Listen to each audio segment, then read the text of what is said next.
Hello, this is Daniel, and I'm going electric for the average person, driving from Illinois through Iowa, Missouri, Kansas, and Oklahoma on my way down to Dallas, Texas. Today's topic, manufacturing defects and production quality problems in the Tesla Model Y. I've driven my Tesla for about 5,500 miles now, and I'm going to give you my thoughts and experiences on any production quality issues with my Tesla. Come along for the ride and see what's gone wrong.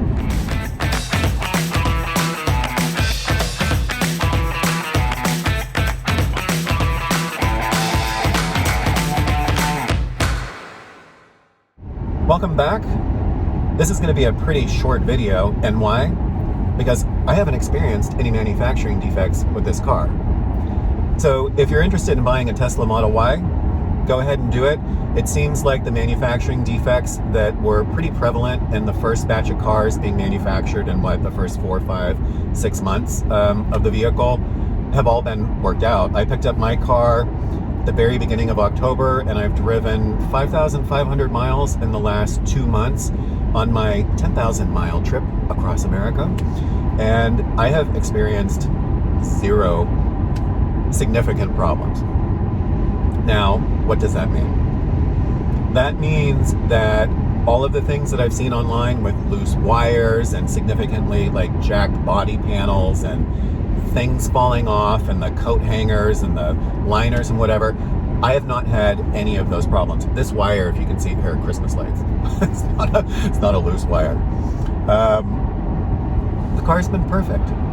Now, I will say there are a couple very minor issues, and I'll discuss those now. But if you just need to know if there are major problems, the answer is no. Buy the car, you'll love it, and you won't have any problems, and you can stop the video now. If you want to hear about a couple minor issues that I've had with the car, or that I've observed, then keep watching. The very minor issues are, okay, there's a car coming up on the highway on the right here, don't hit me. All right, great, I'm on autopilot. The very minor issues are, one, there was a little oil smudge on the ledge of the driver's side door just under the window. I don't know where that came from. I imagine some worker had smudged something, or I don't know where it came from, but I don't know, it's not super beautiful, but it's not a big deal. You can barely see it. I haven't really focused on trying to scrape it off or rub it off. It doesn't really come off in the car washes. It seems to be going away over time. It's just more weather is affecting the car. I didn't actively try to scrub it away because, Tesla's not, I guess, known for its super high quality paint jobs, and I don't want to do anything to sort of harm the paint job on my beautiful blue Tesla. So I'm letting weather take care of it. I imagine in a couple months it'll be totally gone, but that smudge was a little odd. Then in the back seat, you can kind of see it over my shoulder here, where the 2-person fold-down seat meets the single-person fold-down seat. There is a slight little drop on it. I've noticed other people bring that up in their videos. I honestly could not care less. Would I want it to be gone? Sure, but in the great scheme of problems facing the world in 2020 and probably 2021, this is not one of them. It literally does not bother me at all. One thing I do hold against this car, though, excluding kind of the EPA rating of 326 and the fact that you're not going to get anywhere near that, you're likely going to get 25 to 35% less. That's mostly just a car manufacturers using these unrealistic EPA numbers. I don't like it. I wish Tesla wouldn't do it, but I understand why the industry does it. Excluding that issue, in terms of design, I think the one design decision that Tesla did make with this car, which was a mistake, is that they did not spend enough money on the soundproofing of the front windshield. Sound noise in Teslas is a well-known topic.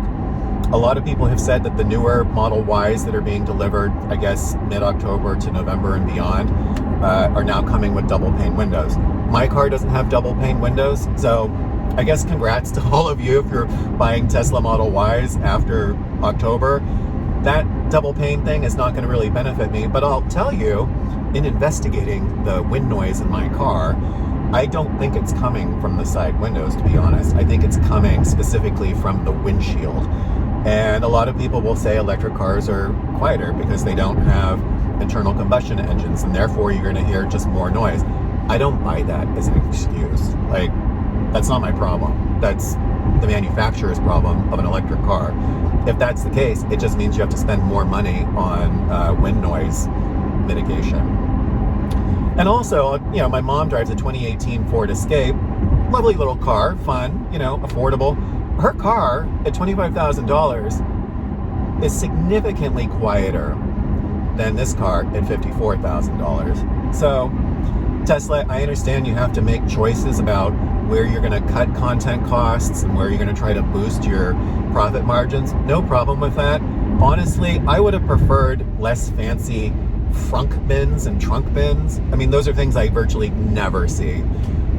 What I do hear all the time once I get about 45 miles an hour is that wind noise, and it's significant.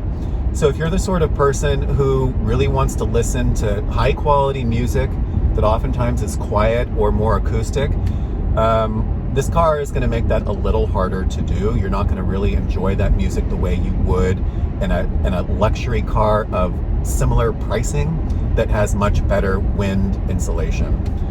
Would I not buy this car, again, knowing that the windshield is quite noisy and there's a fair amount of noise inside this car?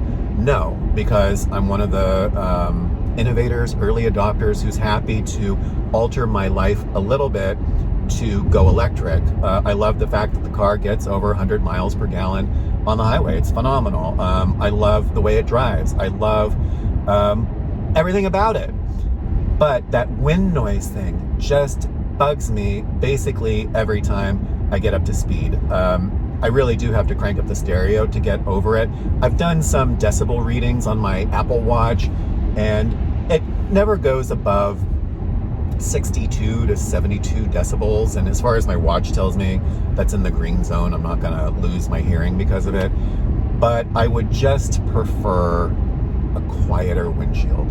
Tesla, please make future Model Ys and all future Teslas a little quieter. It's what we're paying for. It's what we want. It's what we deserve. Now, you also have the issue of the quality of the highway you're driving on, and that affects any car's interior noise. But removing all of that, I still just hear too much wind noise coming off the windshield. And trust me, I'll be listening to it. I'll put my ear around it. I'll have my watch next to it. It needs to be quieter. I don't consider that a manufacturing defect. Those were design choices made by Tesla and by any car manufacturer that tends to scrimp on windshield noise mitigation. It is what it is. So take that all with a grain of salt. Long story short, I love my Tesla Model Y, and if you're thinking about buying one, you probably should. Thanks for watching. If you have any ideas or proposals for videos in the future, or if there's anything you want to know about my experience, leave me a comment below. I reply to virtually everybody. I actually view this as a two-way conversation. And if I haven't replied to you, it just means that the way I get notified on comments is a little convoluted. I just get all these emails from YouTube interspersed with all the other emails I get in my private life. And then the studio.youtube app for content creators isn't super clear about which comments I've replied to or not. Every once in a while I'll scroll through the comments. I'll be like, oh wow, these people are having this great conversation back and forth, and I'm not aware of it. So ping me again, and if I haven't answered you, I definitely will.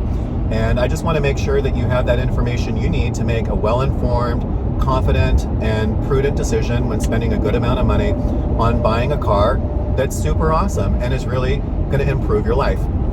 Hope to hear from you soon. Thanks for watching, and we'll chat more later.